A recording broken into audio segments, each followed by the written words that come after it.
हाय, आपके साथ मैं हूँ Surbhi Sharma. India TV YouTube channel subscribe करिए, बेल आइकन दबाएं। केंद्रीय स्वास्थ्य मंत्रालय देश में कोरोना के हालात पर इस वक्त प्रेस कॉन्फ्रेंस कर रहा है। सीधे आपको वहीं लेकर चलते हैं।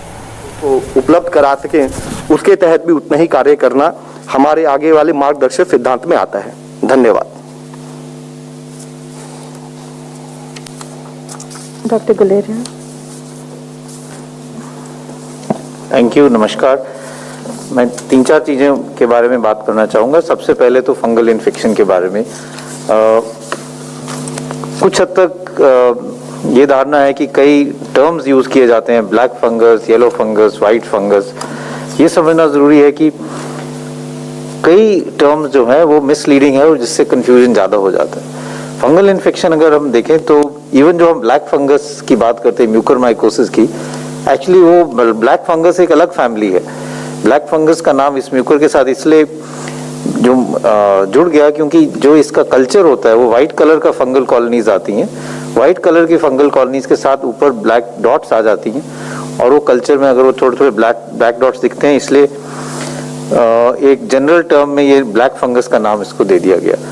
लेकिन अगर हम फंगल इन्फेक्शंस की बात करें तो इन जनरल जो हम फंगल इन्फेक्शंस देखते हैं वो या तो म्यूकरमाइकोसिस होते हैं, जो हम आजकल कह सकते हैं बहुत ज़्यादा देखा जा रहा है, और फंगल इन्फेक्शन है जैसे कैंडिडा है, एक और fungus infection aspergillosis, Cryptococcus, histoplasma, और एक और होता है कॉक्सिडोमाइकोसिस। इस टाइप के फंगल इन्फेक्शंस हैं।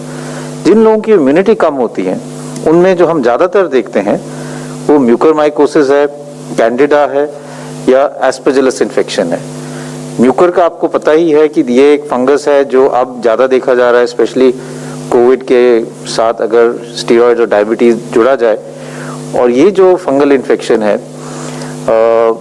ये मेनली जो है साइनसेस में, जिसको हम राइनो ऑर्बिटल म्यूकरमाइकोसिस कहते हैं, राइनो ऑर्बिटल सेरेब्रल म्यूकरमाइकोसिस, जो साइनसेस में, नाक में, साइनसेस में, ऑर्बिट जो आंख के अराउंड बोन है उसमें और ब्रेन के अंदर जा सकता है। ओकेजनली ये लंग्स में पाया जाता है जिसको हम पल्मोनरी म्यूकरमाइकोसिस कहते हैं, और कभी कभी ये आंतनी में भी देखा जाता है, गैस्ट्रोइंटेस्टाइनल ट्रैक्ट में भी देखा जाता है। एक और फंगल इन्फेक्शन जिसको हम कैंडिडा कहते हैं, वो भी जिन लोगों की इम्यूनिटी कम होती है, लॉन्ग टर्म इम्यूनोसप्रेसेंट्स पे होते हैं, उनमें देखा जाता है। ये यूजुअली अगर मुंह में हो तो ओरोफेरेंजियल कैंडिडाइसिस, मतलब ओरल कैविटी और जो खाने की नाली है उसमें हो सकता है, जिसमें वाइट पैचेस आ जाते हैं और टंग एकदम वाइट हो सकती है।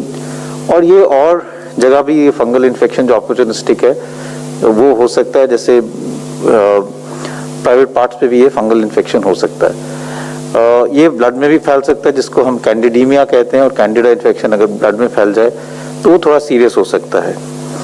तीसरा जो फंगल इन्फेक्शन देखा जाता है जो इस टाइम में इतना कॉमन नहीं है वो है एस्परजिलस, जो भी एक फंगस है। ज़्यादातर वो फेफड़े में असर करता है और कई लोगों में वो एलर्जिक रिएक्शन भी कर सकता है, जिसको हम एलर्जिक ब्रोंकोपल्मोनरी एस्परजिलोसिस कहते हैं। तो कई दफ़ा वो इन्वेजन कर सकता है जिससे वो फेफड़े में कैविटी बना देता है और काफ़ी हद तक फेफड़े में नुकसान कर सकता है।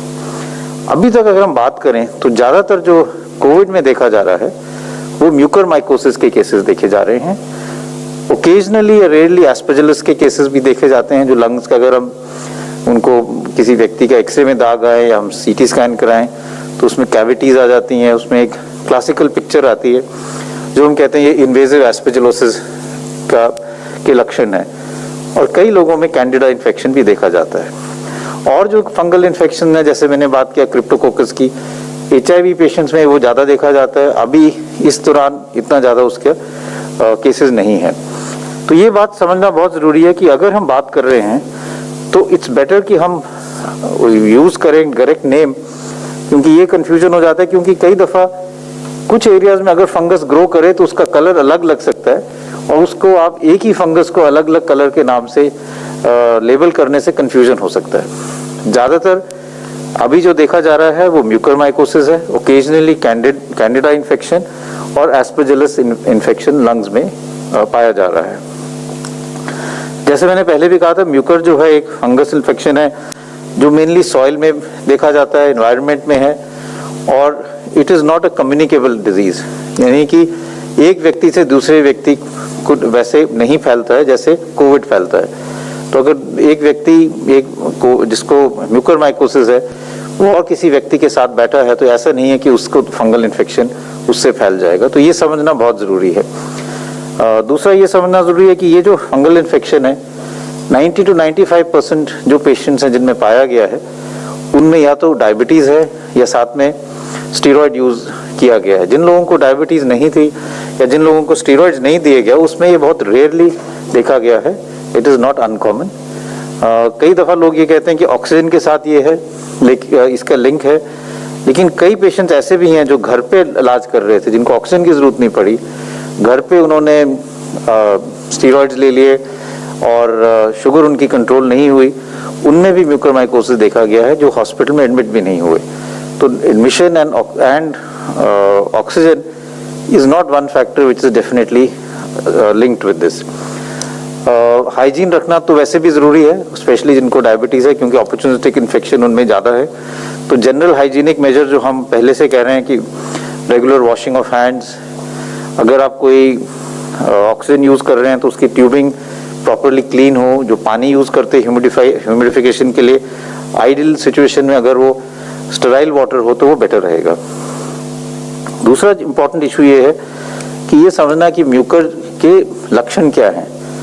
अभी तक हमने जो देखा है, जो हमारे हॉस्पिटल में हमने देखा है कि मेजॉरिटी हमारे पेशेंट जो हैं उनको म्यूकर अर्ली स्टेज में हो रहा है, तब अभी वो कोविड पॉजिटिव ही हैं। ये एक चैलेंजिंग सिचुएशन होती है क्योंकि आपको जिनको म्यूकरमाइकोसिस है उनकी ट्रीटमेंट जो है वो लंबे टाइम के लिए चलती है। तो शुरू में आप उनको वो कोविड पॉजिटिव रहते हैं। 80% जो हमारे पेशेंट दाखिल हैं वो अभी भी कोविड पॉजिटिव हैं, तो वो कोविड एरिया में है।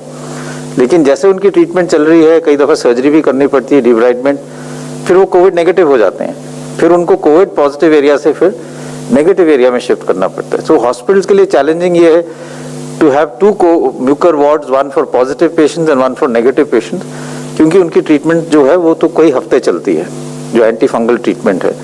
और सर्जरी भी जो है उसकी टाइमिंग जो है वो ज़रूरी है, क्योंकि ये भी सही है कि कोविड अगर आप पॉजिटिव हो और बहुत एग्रेसिव सर्जरी करो तो उससे मोर्टेलिटी ज़्यादा हो सकती है, क्योंकि अगर फेफड़े में कमज़ोरी है, ऑक्सीजन की रिक्वायरमेंट है और आप ऑक्सीजन पे हो और उसके ऊपर आपके नेजल पैसेजेस या सांस के ऊपर वाले एरिया में सर्जरी की जाए तो it can have worse outcome.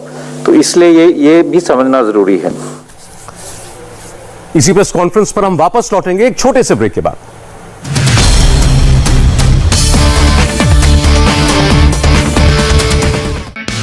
Hi, I am Surabhi Sharma. खबरों से अपडेट रहने के लिए India TV YouTube channel subscribe करिए, साथ में बेल आइकन जरूर दबाएं। जुड़े रहें इंडिया टीवी के साथ।